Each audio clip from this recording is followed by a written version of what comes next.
What is going on, Laker fans? Thank you very much for being a part of the show. Hope you guys are enjoying your Monday, 4th of July Eve. So, tomorrow, obviously, everybody's going to have off. Hope you guys are looking forward to a good Independence Day and enjoying some time with families, some barbecuing, the whole 9 yards. Want to get a video up today here on YouTube. So, I think today's kind of an interesting day because everybody comes back for the most part. Everybody's coming back to work. So everybody now is getting a chance to react to what the Lakers did over the weekend. A lot of the stuff that obviously went down was on Friday. Saturday, some stuff went down as well. But now you get a lot of the media that gets an opportunity to react to it, whether it's ESPN, Fox, I mean, all these different networks, they're doing their thing. So I want to kind of react to this specifically. How much have the Lakers improved from last season? Because I think the Lakers, I've heard a lot of people say, hey, the Lakers won free agency. And then I'm also starting to hear the other side of it is, what did they really do? Did they really do that much to change things? It's more about just bringing guys back. So I'm going to spend some time of those who are more critical about the Lakers offseason and then just compare. Is this team that much better than it was in this past playoff run? Before I do so, I will throw out there, as always, if you could please subscribe to the channel, would greatly appreciate it. Right now, subscribers are definitely going up. And I know a lot of that has to do is I'm going to be much more consistent on the content. But if you like the videos, if you like the content that I'm putting out there, the best way to support the channel is subscribing and by liking. So if you can do that, I'd greatly appreciate it. I want to play something. This was on Get Up from this morning. I'm going to play the full clip. So this is a perfect example of somebody who was more critical about the Lakers did the offseason or really just didn't think that much about it. So, and let me say this as well. I'm completely okay. If there's one thing that I try to do, I don't need to cheerlead for the Lakers if there's something there that I don't feel or that I don't believe in. And then at the same time, if I want to praise the Lakers, I'm going to praise them. I think that's the best way to obviously handle it. Organizations make good decisions in sports. They make bad decisions in sports. This happens either way.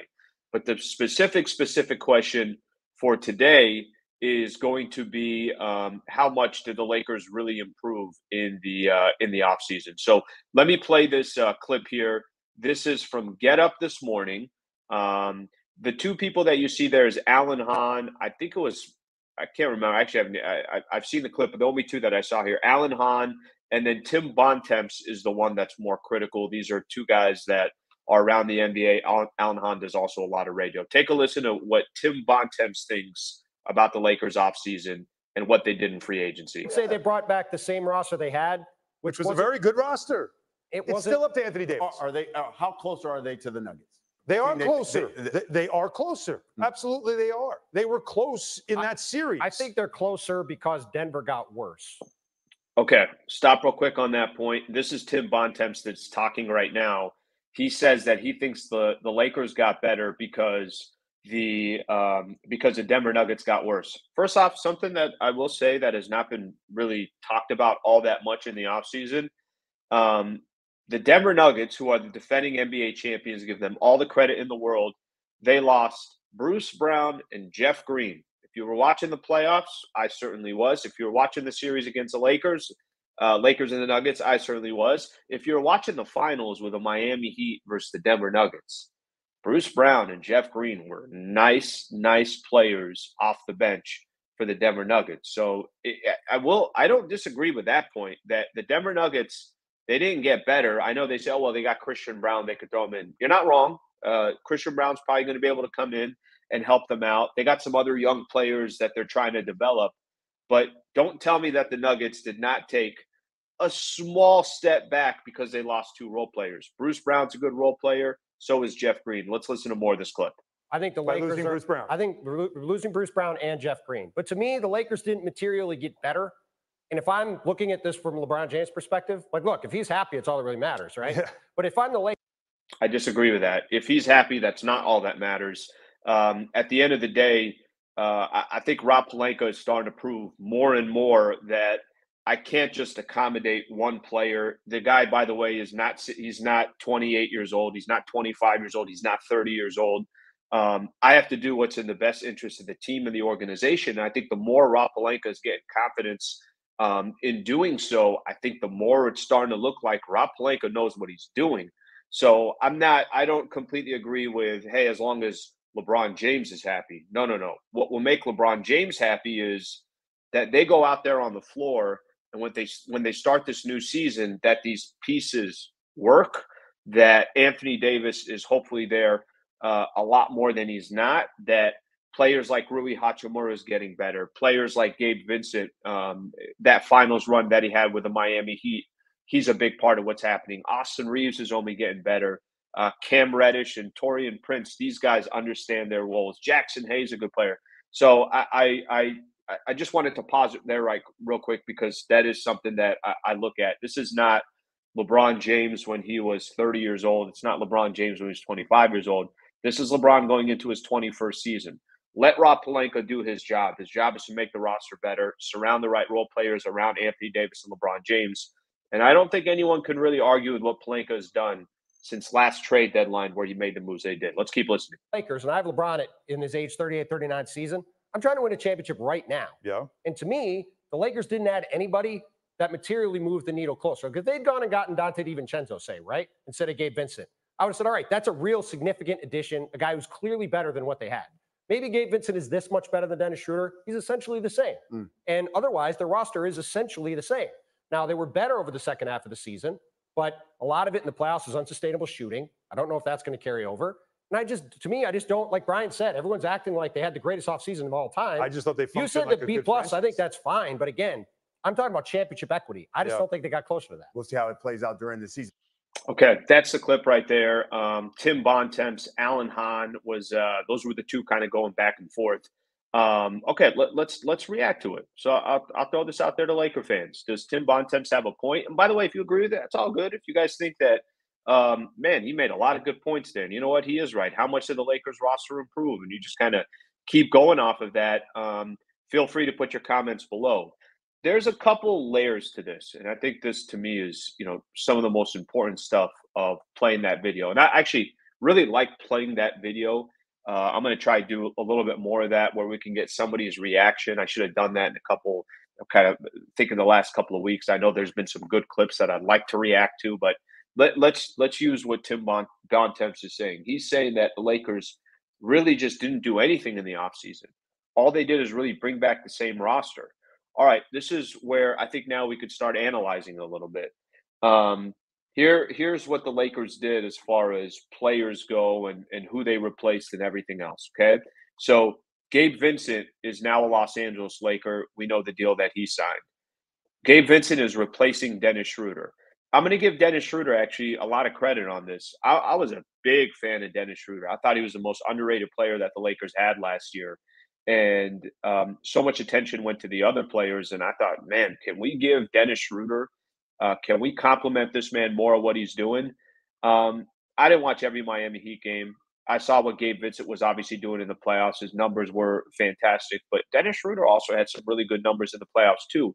The difference with Dennis Schroeder, I think they were inconsistent, but he also was sharing minutes with D'Angelo Russell. And D'Lo was getting the bulk of the minutes. And that's going to probably happen with Gabe Vincent as well. But I'm okay if somebody wants to make a case that, no, I wish we would have just kept Dennis Schroeder. Well, that's not going to be the case. He's in Toronto now, and Gabe Vincent is a Laker. What you could say is that this is a wash. Now it's going to be up to Gabe Vincent to show his value for the Lakers. I read an article today that the Lakers were basically competing with the Miami Heat to try to outbid them, and they did. Miami maybe offered 24 was the most they were offering. And the Lakers, I think, threw in an extra year, and that's how they got him. So Gabe Vincent, Dennis Schroeder, I'm okay saying, hey, that's a wash. I'm okay with that.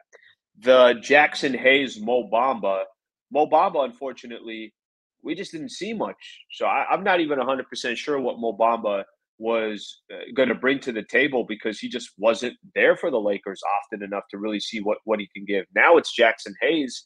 Well, he's got a lot to prove. It's not like, in his four years with the Pelicans, he was this unbelievable player. But I think Jackson Hayes playing with LeBron and Anthony Davis, I think just naturally he's going to be a better player. Gabe Vincent, I think he's a better outside shooter than Dennis Schroeder. Gabe Vincent's just going to get naturally better looks because he's playing with LeBron James and Anthony Davis.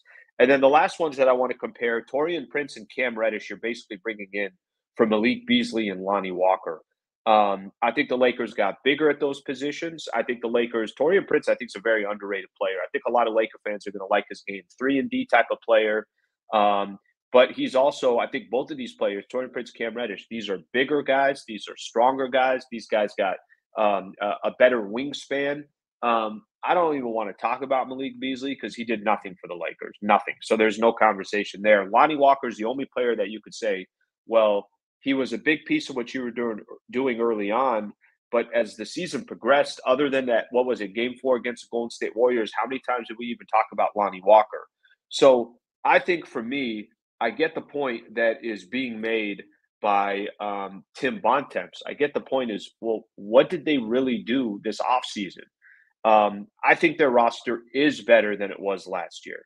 But I think this is what Tim Bontemps failed to realize. And I think this is just maybe it's easier for me because I talk Lakers basketball basically every day. I watch every single Los Angeles Lakers game. What Tim should have mentioned, and I think all the other people that are out there that know a little bit more around the Los Angeles Lakers or know specifically what these players bring to the table, Tim should have been emphasizing more the fact that the Lakers are bringing back a roster that was basically put together for the most part at the trade deadline. Tim should have also, mentioned that just naturally the Lakers are going to improve because they're going to have more time together.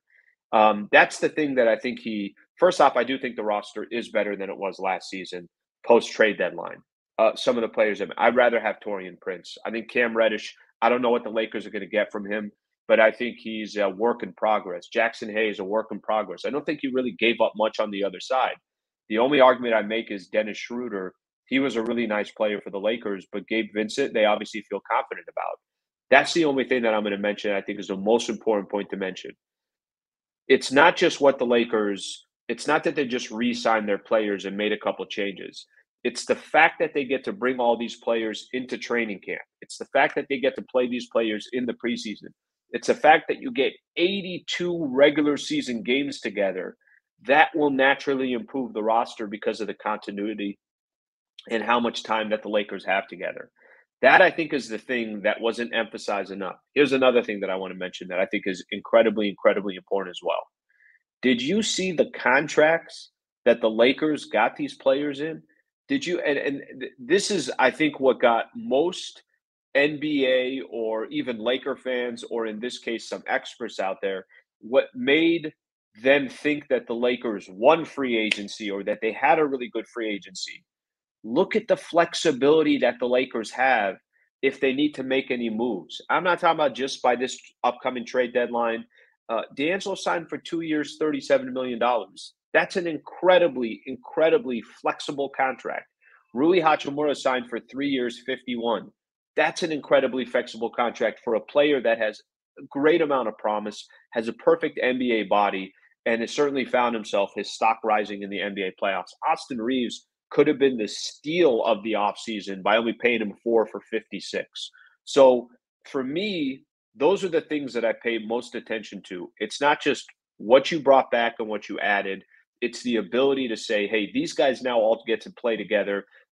Since the All-Star or since the trade deadline, Lakers were going this way. Lakers won a couple rounds in the playoffs. Denver took a couple steps back with some of their roster changes. And I'm not trying to sit here and tell you that the Lakers are the team to beat in the Western Conference. I'm telling you that the Lakers have two of the best players in the world. On top of that, they have really, really nice role players. They're going to get an opportunity to gain some continuity. And then maybe the most important thing with this Lakers roster this upcoming season, they have flexibility. They're not caught up in this Russell Westbrook $47 million you can't really do anything with. They got plenty of flexibility, and I think they can make moves if and when that would be the case or if when that would be needed. So, I really, really like when somebody's trying to present the other side of the argument, which Tim Bontemps was. I don't think the Lakers did anything, was basically his point. I disagree with him. I think the roster is better. I think the continuity was important to bring some players back. And I think the flexibility with the changes or with the contracts that the Lakers have is going to pay very big dividends, which is why I think a lot of people were excited about what the Lakers did this offseason. Laker fans, throw this back over to you. Is there part of you that agrees with Tim Bontemps, or you kind of fall along the lines with me that I think the Lakers did the absolute best they could do under the circumstances and with the position that they were in? Feel free to comment below.